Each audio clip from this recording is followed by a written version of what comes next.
the Southern African way of identifying people is completely different to how they do it in America. And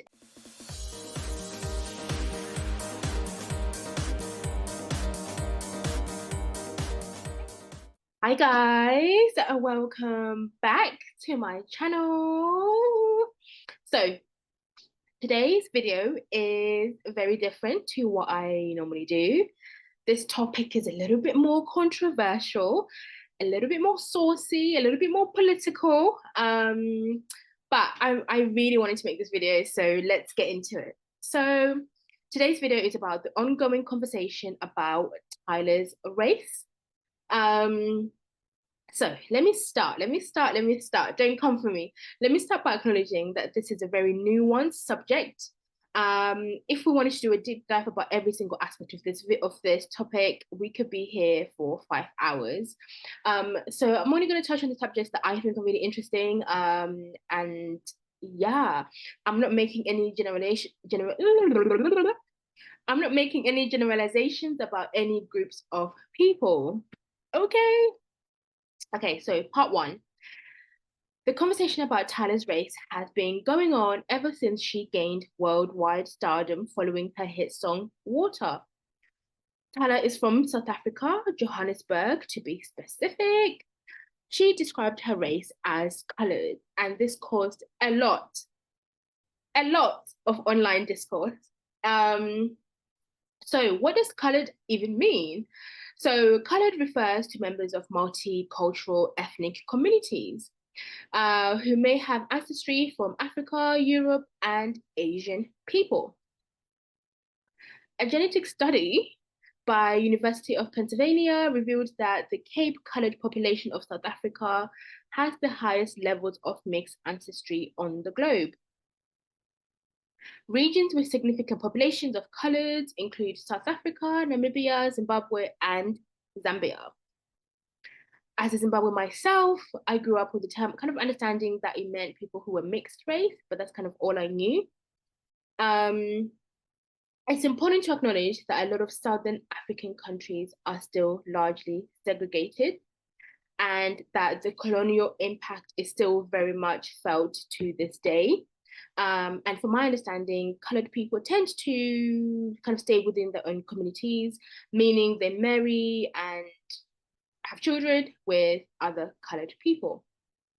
Part two. So, what caused all this discourse? First, people did not like the term. They confused it with the term previously used in the Western world, coloured, usually a derogatory term for people who were Black. I actually briefly reviewed a book by a gentleman called James Muzondinja. He wrote a book in 2005, kind of talking about the social and historical context of coloured people in Zimbabwe. This kind of helped me gain a little bit more additional context. As described by James, people referred to as coloured in the Southern African context describes a group of people in the intermediate status in Southern African racial hierarchy. Basically meaning they're somewhere in the middle. So we've got white people at the top of the hierarchy and we've got Black African people at the bottom of the hierarchy, and then there will be somewhere in the middle. The coloured community serviced a contradictory experience as they were colonized but also received relative privileges over other colonized groups, particularly Black Africans. This distinction between native and colours dates back to the colonial times, where they actually passed laws awarding certain benefits to coloured people that Africans did not have. As described by James, this naturally led to a growing number of Africans opting to identify as coloured due to the benefits they could receive, most importantly, kind of housing benefits, things like that. This perceived racial hierarchy, unfortunately, still persists in a lot of Southern African countries today, and to be honest, in many parts of the world. So we're talking about a system that has been in place for centuries and kept in place by people who largely benefit from it. Most coloured people, as I mentioned earlier, usually marry and date within their own communities.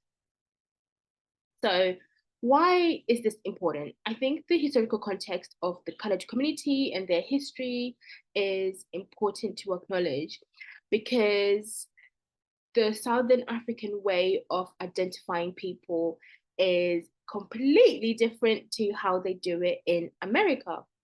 And a lot of the discourse that I saw was from Americans not understanding why she wasn't calling herself Black and why she was calling herself colored.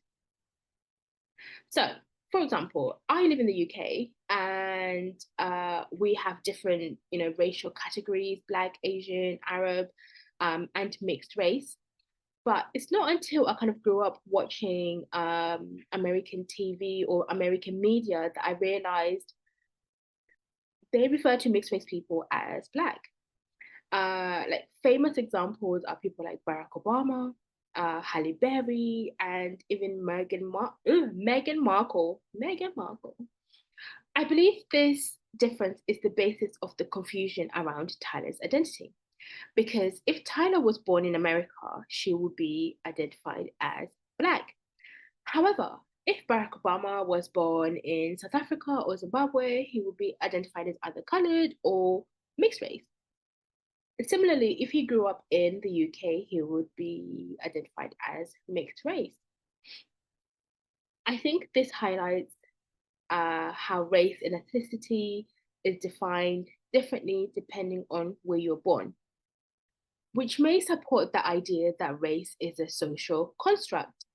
So basically, the idea that race is a social construct just highlights the fact that there's actually no biological differences between people of different races. When we are talking about races, we're actually referring to kind of cultural and social differences. And I think this is exemplified by Tyla. So when Americans say Tyla is not colored, she's Black, I think this is quite a dismissive statement as it doesn't acknowledge the historical context of South Africa or the colored community. It's also important to acknowledge no one group or culture has a monopoly on Blackness. For example, when interacting with someone like Lotto, Big Lotto, who identifies as a Black woman in America, um, if she was to come to the UK to do an interview, it would be quite dismissive for us to call her mixed race because that's not how she identifies in her country and in her community and the context of that country. And I saw someone on TikTok talk about this. So perhaps due to the fact that the population of Black people in America is less, and obviously they're a minority there, maybe it was more beneficial for them to have more people identifying as Black because America famously has the one drop rule, which basically means anyone who's got a drop of Black blood can be Black. Um, I think obviously in African countries, this is completely different. And African people are the majority. So perhaps they can be a little bit more picky and choosy about who can actually identify as Black. But something I was thinking about is this idea of the one drop rule because I think it naturally leads to people who are fairer skinned or people who are mixed race or light skinned, whatever the term is, um, receiving preferential treatment in society over people who have darker skin, as we saw in apartheid and now. As we're actually seeing in America, I mean, the whole conversation about colorism, I feel like stems from this topic. So I feel like we end up kind of doing a full circle and kind of realizing like, oh, it's like the same problem in a different font. Do you know what I mean? Like it's the same problem, but it's just in a different font. Just the context of America versus South Africa, but I think the same things are still happening. So in large, people who are Black or Native or African tend to have less benefits and tend to be more disenfranchised compared to obviously the white people, but also even compared to mixed race people, which I don't know if it's a conversation that people are really ready to have. Hey, have you subscribed yet? So, what do you guys think? For me, I really enjoyed doing a little deep dive into this topic. It's very different to the topics I usually cover on my channel. But I think it would be disingenuous to talk about Tyla's race or identity without talking about the historical context. If you guys enjoy this type of video or this type of topics, let me know in the comments. Also, let me know what you think about the idea of race being a social construct and the advantages and disadvantages of the American way of defining race and ethnicity versus the African way of defining race and ethnicity. My main takeaway is that this conversation highlights the detrimental impact of slavery and colonialism on Black people overall, full stop. That's a bit heavy, so let's leave it on a lighter note. I think Tyla is really talented. I think it's important to see a representation from all areas of Africa. In a similar way, we had Rihanna from Barbados, Bob Marley from Jamaica. I think Tyla is going to put South Africa on the map. And I think that's a very positive thing.